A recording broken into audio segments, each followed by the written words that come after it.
Estas três obras que estão aqui representaram-me na Bienal de São Paulo, numa representação da arte portuguesa. Fomos escolhidos três artistas e eu fui uma delas. Era uma mulher e dois homens, e estes três quadros, mais outro que não está aqui, estiveram na Bienal de São Paulo e tiveram muito impacto na Bienal, e as pessoas andavam à procura de conhecer o autor, então diziam o Graça Moraes.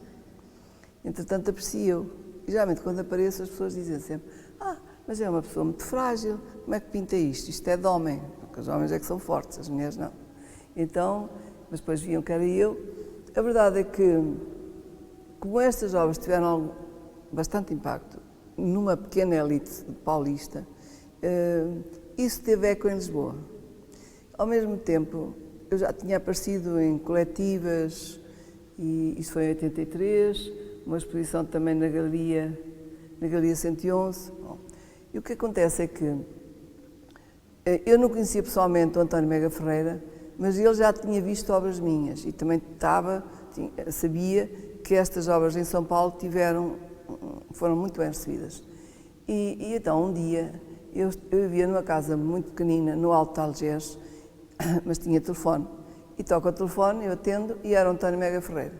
O António Mega Ferreira eu conhecia sobretudo do telejornal da 2, porque ele era jornalista não sei se ele era jornalista, mas não sei se era mesmo do quadro da televisão, nem isso interessa. De qualquer modo, era daqueles nomes que se falavam em Lisboa. Tinha 36 anos, era um jovem que já mexia com muita coisa. Eu fiquei um bocado, bastante surpreendida, e quando ele me disse, o Vasco Graça Moura, que eu já conhecia como poeta, é o presidente da imprensa nacional Casa da Moeda, e ele fundou uma edição de livros sobre artistas, porque na altura não se escreviam livros sobre artistas, como sabem.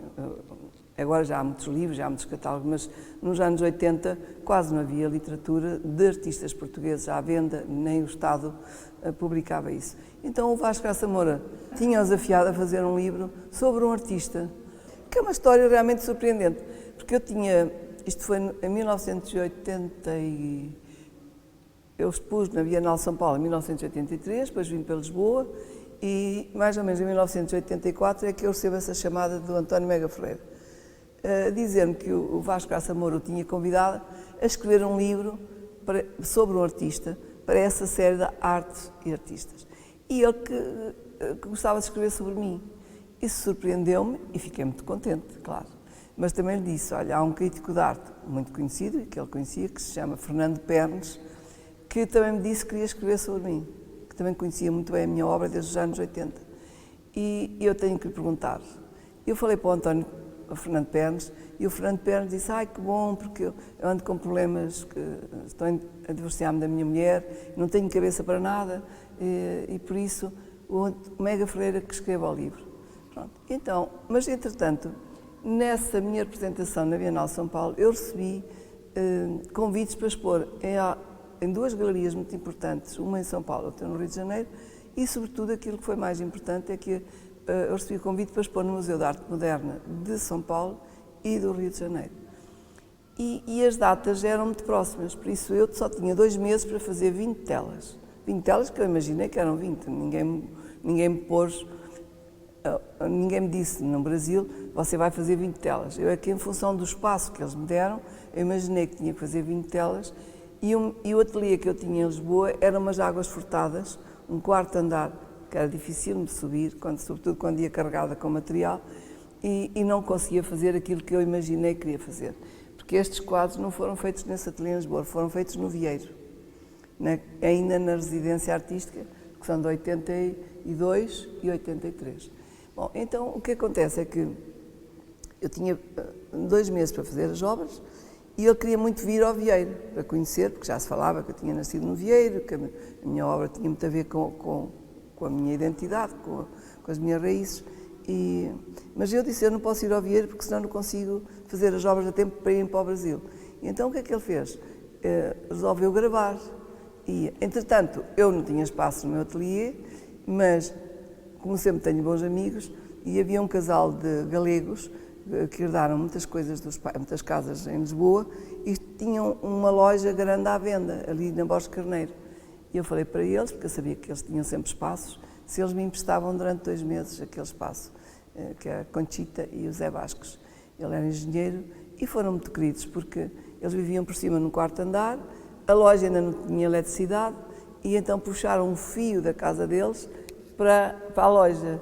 Quando há boa vontade faz-se tudo, porque eu tinha que ter luz, sobretudo tinha que ouvir música, porque naquela altura eu pintava sempre com música, e eu adorava os Pink Floyd. Então, por isso, eu durante 2 meses só ouvia aqueles desgraçados a tocar, que era uma música que me punha isolada do mundo e me dava uma força, uma genica enorme. Eu acho que o disco, na altura era um disco grande, se gastou com tocar durante tanto tempo. Então lá estive nessa loja, na Borges Carneiro, o Mega Ferreira ia-me visitar, não todos os dias, mas ia muitas vezes, às vezes ia acompanhado da mulher dele da altura, que era a Clara Pinto Correia, que também é escritora e cientista. Mais tarde eu vim a ilustrar um livro dela, que é muito interessante. E assim começou a minha ligação, digamos, profissional, não é bem, porque era um encontro de um jornalista escritor com uma pintora. Entretanto, o livro Terras, Linhas da Terra, que ele chamou, eu chamei esta série toda, faltam aqui muitas obras, Mapas e Espírito de Oliveira. Ele chamou ao livro Linhas da Terra. Havia uma edição especial que era acompanhada de uma serigrafia que esgotou logo, e este livro, também passado pouco tempo, esgotou-se. E porquê? A maior parte dos outros livros, que já tinham sido escritos sobre outros autores mais famosos que eu e mais velhos, eram escritos por críticos de arte. E tinham aquela linguagem um bocado fechada, especialista dos historiadores e críticos de arte. Este livro era o contrário, era escrito por um jornalista, um escritor, um homem já na altura muito culto, e por isso, se vocês lessem um livro que está esgotado, mas se calhar valia a pena até digitalizá-lo, que eu gostava muito, para vocês lerem, antes de fazerem estas atividades. É engraçado porque é um livro biográfico, porque ele fazia muitas perguntas e eu contei-lhe muitas histórias ligadas à minha infância, como é que as coisas aconteciam, o que é que me sensibilizava na vida. E depois, no fim, há uma biografia muito curiosa em que ele faz uma relação das obras que eu ia fazendo com acontecimentos mundiais. Por isso eu acho este livro pequenino, mas é importantíssimo. E lá saiu, e eu fiquei muito feliz com o livro. Depois fui expor as obras em São Paulo e no Rio de Janeiro. Em São Paulo eu fui muito acarinhada por aquela elite. A exposição foi considerada pela Folha de São Paulo, a exposição em São Paulo, a exposição do ano, e me encheu de alegria, porque para mim era tudo surpreendente e maravilhoso.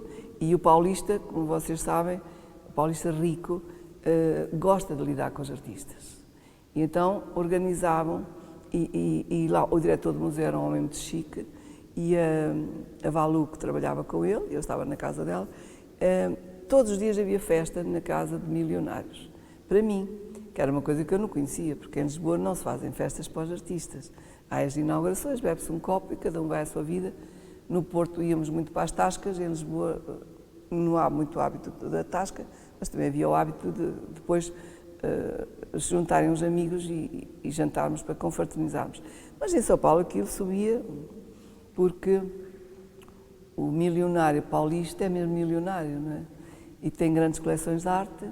E por isso é que os artistas no Brasil se aguentam mesmo apesar daquele caos em que os governos se sucedem, mas há qualquer coisa que o próprio mecenato é muito bem organizado para aguentar a arte no Brasil. Apesar daquela violência, as coisas acho que funcionam, mas eu também não conheço o Brasil tão bem como os brasileiros. Bom, essa exposição depois, claro que tive um texto maravilhoso do Frederico Moraes, que era um crítico muito respeitado no Brasil e que foi um dos homens que mais defendeu a minha pintura e que se apaixonou logo por estas obras. E depois realmente convidaram-me para expor no Museu de Arte Moderna do Rio de Janeiro.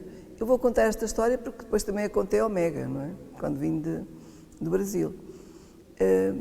E lá no Rio de Janeiro tive também a estrelinha em cima da minha cabeça, porque me disseram-me, vais expor na altura do Carnaval, ninguém lá vai, porque o Carnaval no Rio não é nos museus, é na rua.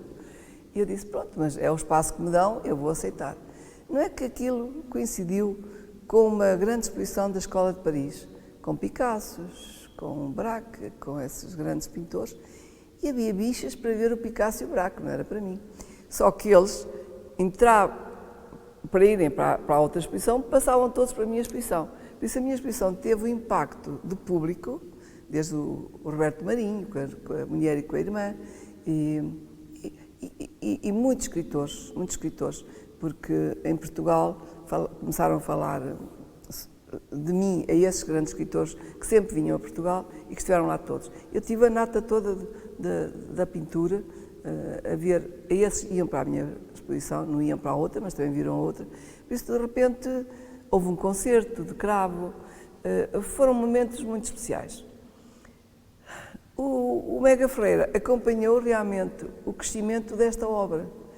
Ele, como era um homem culto e conhecia o mundo e a pintura, apercebeu-se que isto era novo. Eu não sabia o que estava a fazer, porque realmente comecei a fazer isto, mas sem consciência de que estava a fazer qualquer coisa de novo.